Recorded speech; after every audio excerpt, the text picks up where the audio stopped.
Before this video begins, make sure to subscribe and turn on notifications so you never miss an upload. Also, be sure to check out my affiliates down below so you can get discounts on different car mods and products. Alrighty, let's get into the review.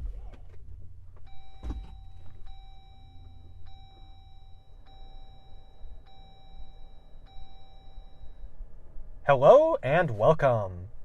Today we are reviewing a 2023 Jeep Wrangler Rubicon 4xe. This is Jeep's first plug-in hybrid Wrangler.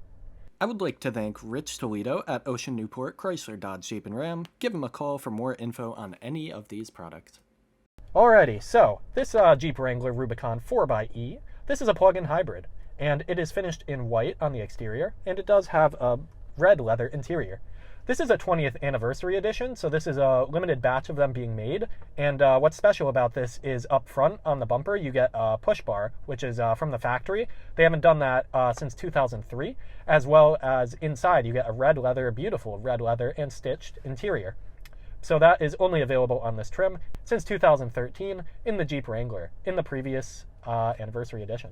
This is a two-row SUV with seating for 5. The Wrangler has a curb weight of around 5,220 pounds and a gross weight of around 6,400 pounds. This currently stickers for around $70,000. This Jeep Wrangler 4xe is powered by a 2-liter turbocharged 4-cylinder engine with a hybrid system, for a combined output of 375 horsepower and 470 pound-feet of torque. And as you'll name, that 470 pounds, that's the same as in the SRT 392 Wrangler, so that's pretty cool. The 6.4-liter V8, you get the same combined power output right in this hybrid, so off the line they are very similar, and I'm excited to test and see how it feels. This is mated with an 8-speed shiftable automatic transmission. Being a Jeep Wrangler, this is of course a 4-wheel drive model with Jeep's Quadra-Track system. This gets 20 miles per gallon combined, and the equivalent of 52, 34, 49 mpgE.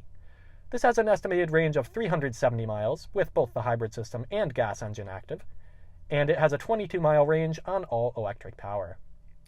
This rides on 17-inch alloy wheels. Those are going to be black in this case on this 20th anniversary edition of the Rubicon with 285 wide tires all around. There are also front and rear ventilated disc brakes. This comes with the hardtop option, and a soft top is also available. This has a tow hitch and a towing capacity of 3,500 pounds. It also comes with trailer sway control. As for safety in here, you don't get too much, but it is a much safer Wrangler than in years past. So it does come with just emergency braking assist, but it also comes with dual side curtain airbags, as well as, of course, the ones in the front. As for measurements, this measures in at 188.4 inches long, 73.8 inches wide without the mirrors, and 73.5 inches tall. It has a cargo capacity of 27.7 cubic feet with all seats in place, and a payload of 1,280 pounds. As with any Jeep Wrangler, you can take off the roof and the doors with ease. This Jeep Wrangler is part of the JL trim, as you'll see on screen with a commemorative sticker, starting back in 2018 for the generation, which improved handling and safety along with the interior greatly from the previous gen. This Rubicon trim is lifted a couple inches higher than the standard Wranglers because it's such an off-road focused trim. Your charging port is on the driver's side in the front of the door, and this rides on a solid front axle. You get a brake-actuated LSD or limited slip differential in here, and you also get a sway bar disconnect control inside, like in past Rubicon Wranglers. Up front and in the rear, you now get LED headlights. I think they both look pretty good. And then out rear, and then also in the rear is the backup camera. So they actually fit it into the spare tire rack, which I think looks pretty good because it's, not some intrusive angle for you viewing, of course. And then also looking at the outside, you really don't notice it's there. You get blue tow hooks and a lot of other blue accented Rubicon decals all over the 4xe, signifying the status as a hybrid. It comes with a front steel bumper and a slight grille bar up front, as mentioned, which the bar itself is only going to be on these 20th anniversary editions. And some Easter eggs are around the rest of the Jeep with different 4xe badges and little Jeep emblems inside and outside the vehicle. You do get heated mirrors in here, and of course for your off-road prowess, you do get an approach angle of 44 degrees and a departure angle of 36 degrees. And maximum ground clearance sits around 11.5 inches, and there are skid plates down below. And let's have a step outside. Alright, so here outside the 4xe, here of course is your 20th anniversary special bar right here. You don't get this in anything else. Here are going to be some of those blue accents. Down here you do get fog lights also integrated inside of this bumper right here. That's a steel bumper. Here you get your traditional 7 slat grille, new LEDs up front right there, and here's going to be those wheels. These wheels are 20th anniversary specific. These are a little different than the others. Here you get some badging emblems right there. There's your Jeep logo. You get that on all the wheels. And then over here, of course, you get a lot of a lift. You get 2 inches of ride height additional from a standard Wrangler over here, so that's pretty good. Over here, you actually do get a functional side vent, and you get functional vents up here on the grille. Here's your giant 20th anniversary badge with, of course, 4xe. And over here, you get latitude and longitude. I am pretty sure that is in Ohio, Toledo, Ohio, where these are produced. Over here, you can actually remove your windshield like in standard Jeeps. There is my friend, if you can see him. Then for your side profile here, of course, this is a 4-door Jeep. I think it looks really good in my opinion. These wheels are awesome. They're huge. They look really proportionate for the Jeep. And there's the rest of your hardtop. You can pop all that off. Up front here on screen, you can see you do get some freedom panels, they call it. So you can pop the 2 out really simply right there. Here's your charge port. Has an E on it for the 4xe. And right there you would plug in like so. And then inside of there, that is where you will charge. And over here in the rear, you do get a single exhaust over here, single muffler. There's your tow hitch, there's a blue tow hook, and a 4xe badge. Here's that hidden camera. I think they did a good job integrating it. And it looks pretty similar to most Wranglers, but you do get some new LED light design in the back. I think it looks a little more aggressive and more modern. I like it. And then over here, nothing too much else. It looks pretty similar to a Wrangler. You don't get side steps on this one, but that's to add for the ground clearance. So yeah. I think overall it looks very nice, very cleaned up from the previous Wrangler.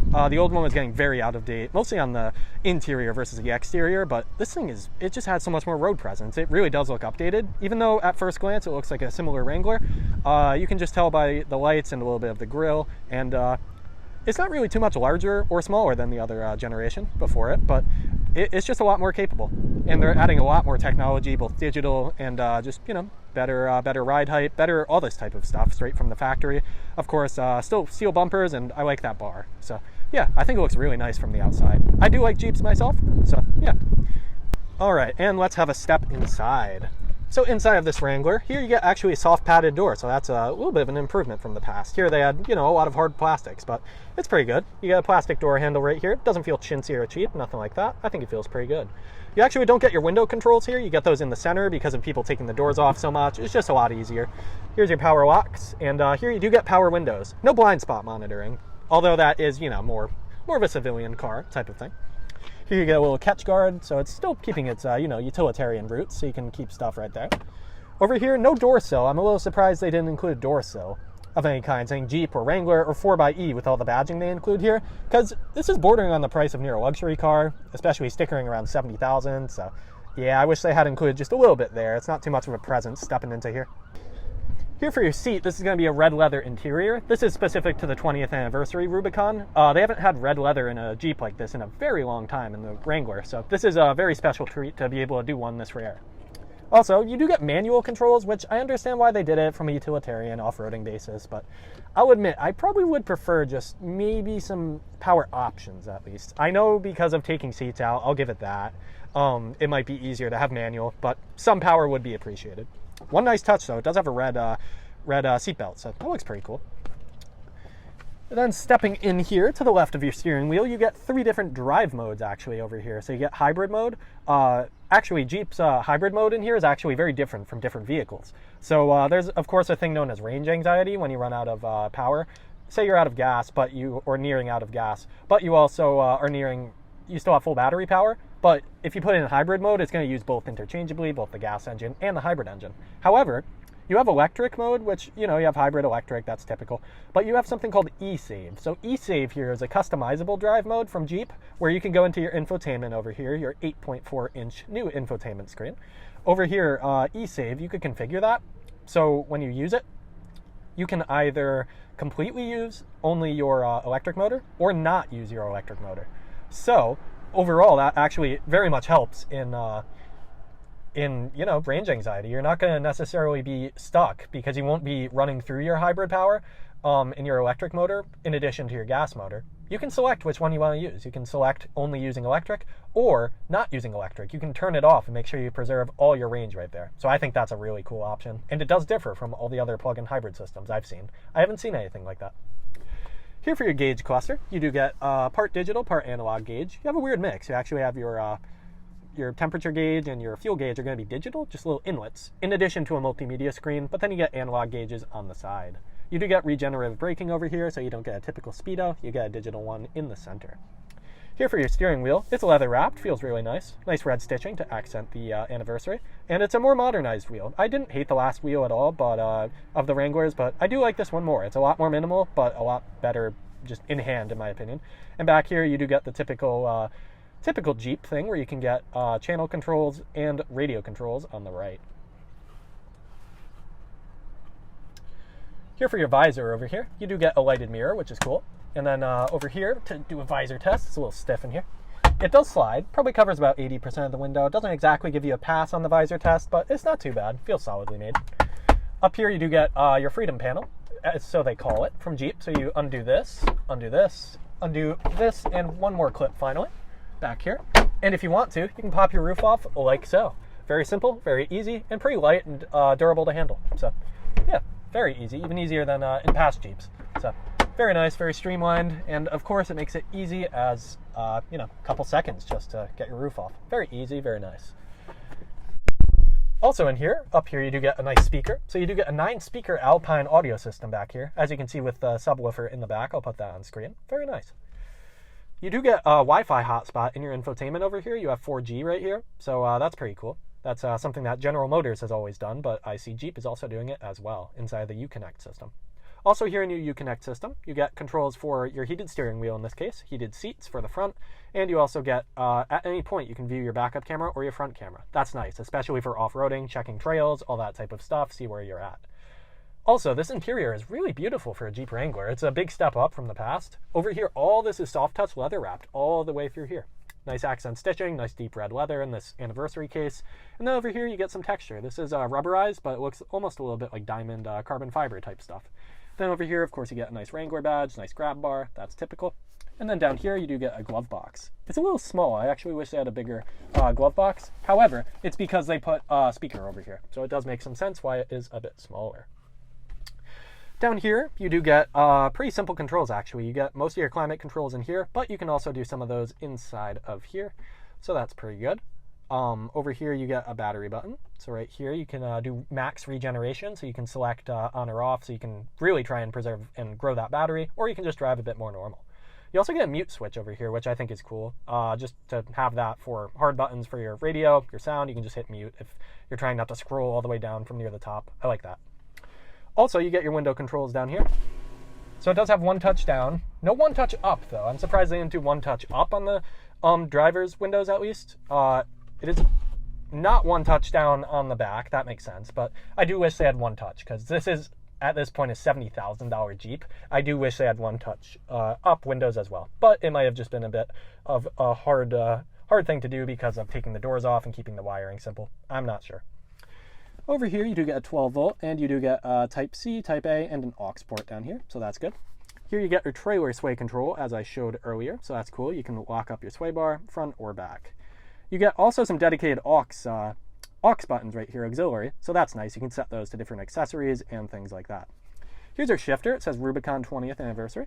Here, if you pop into reverse, you get your backup camera. Very clear, very nice. I like the quality of that. And it does have moving tracking lines, so that's great.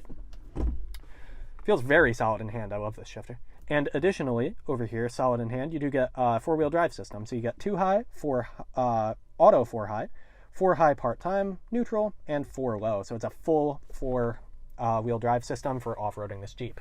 You also do get a manual handbrake, so that's really cool and really rare in modern cars, so that's nice. You get a couple cup holders down here, rubberized inside of there, nothing bad. And then you get a bit of a smaller armrest, but nothing too bad. You get a couple tiers. You get a little bit of a camo appearance right here in a top level, and just one little thing down below that. Not a large amount of storage in the top, but then down below you do get a second tier and another USB Type A port. As for visibility up here, you get a couple grab bars, so those do protrude a little bit, but overall visibility is okay. It's a big boxy Jeep. The mirrors actually have a pretty thick frame around them. I wish that was just a little thinner, more glass. But overall, it's pretty good. And let's have a step in the back seat. All right, so stepping here into the back, here you get a similar door panel type of thing. Here you get that nice red leather again, and something inside of here. I'm pretty sure this is a battery right here, so you can access it like so. So the seat will fold up to let you do that. You get a nice little 4xe badge. And again, no door step. I know there isn't a step up, I don't mean that. I just mean there's no door sill. It's a little, they're very proud of the 4xe and the Jeep heritage, of course, but they could have put just a little bit of a door sill over here. I feel like it's something missing at this price range. On the back of the driver's seat here and passenger seat, you get a bit of a more rough and tough storage area. I do like that. And then over here, a little basket, weave. Then you do get window controls back here for the back in the center, because of course you can take the doors off. You get a full household port down there, and you get a couple of USB ports as well, Type A and Type C. You get climate vents, but no controls back here. That's okay. And then for a headroom back here, here's going to be your speaker system. Here are more freedom panels, so if you want to take those off, you can do that like so. But overall, headroom is really good because of the panels. It might be a bit loud, we'll see, but overall it is very good. And the seats are pretty comfortable. I'm 6 feet tall with pretty long legs. My knees just start to touch, but overall I think it's okay. Alrighty, let's have a quick look in the trunk. Here it opens like a traditional Jeep Wrangler. Over here, you get your bit of structure because you can take all of this off. So this would be your entrance to the outside world, would be this bar. Then here's your Alpine subwoofer, pretty nice. And 27, I think, cubic feet of storage, nothing too bad. It's appropriate and I think enough for most people. And closing again, you will close the glass first like so. Like so, it's a little bouncy. There, and like so. And let's have a quick step inside and discuss my final thoughts. Alright, so in this 2023 Jeep Wrangler 4xe plug-in hybrid Rubicon, and this is the 20th anniversary edition, long name, I think it's a really nice upgrade from the previous gen. Especially this is an upper trim. I haven't driven a Rubicon in the past. I drove a lower trim of Jeep Wrangler of the previous generation, but this is really nice inside. This is so capable. It is really powerful at off-roading, of course. Its prowess. It has locking. It has front and rear sway bar control and locking, which is awesome. It has a full four-wheel drive system. You can still do everything you could with the old Jeep, but it's a lot safer now. They improved a lot of the safety scores, and it also has side airbags, and it's just a lot. It's a lot more durable Jeep. And it keeps all the heritage you could want, but it adds nice new technology and a lot nicer interior. So I really like this Jeep. Are there spots it can improve? Yeah, I think maybe door sills or something that could be improved just because of, it's a Jeep. Most people buy a Jeep because they love the brand. I myself like a lot of the brand. But although they did a ton of decals on the outside and the interior, they have Wrangler everywhere, 4xe, I just wish maybe door sills, I think would even strengthen that presence just a little bit more. But overall, I think it's really nice on my initial impressions over here on this review. And the interior is beautiful in this 20th anniversary. The red leather is great. The stitching is great. A good choice of materials. Nothing feels too chintzy or cheap. I have great feeling shifter. Nice feeling 4x4 system. Nice manual parking brake, handbrake, which is really nice. Very easy to use. And yeah, pretty good splash of technology. Alrighty, that'll just about wrap up this review. Thank you again to Ocean Newport in Newport, Rhode Island for allowing me to both review and test drive this Jeep Wrangler. Now I'm going to go get it on the road and do a POV test drive, so make sure to check that out soon on the channel. As always, thank you very much for watching. Drive with passion, and take care.